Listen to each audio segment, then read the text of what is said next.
फ़िरदौस जहाँ बिनते मोहम्मद शफ़ीउद्दीन हिंदुस्तान से पूछ रही हैं कि औरत का ऑनलाइन तालीम देना शरअन कैसा है और किस नहज पर देनी चाहिए।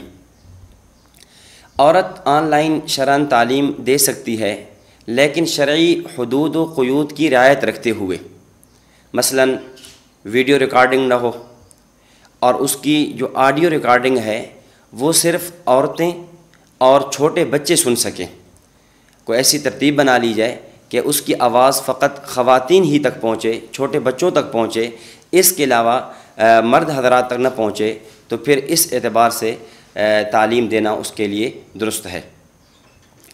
और इस बात का भी साथ ख्याल रखा जाए कि उसकी वो जो तालीम है या उसकी वो रिकॉर्डिंग है बाद में नेट पे इस तरह न बाकी रह जाए कि हर आम व ख़ास उसको सुन सके। अगर इन हुदूद और क़ुयूद का ख्याल किया जाए तो फिर औरत का शरअन तालीम देना ऑनलाइन ये दुरुस्त होगा।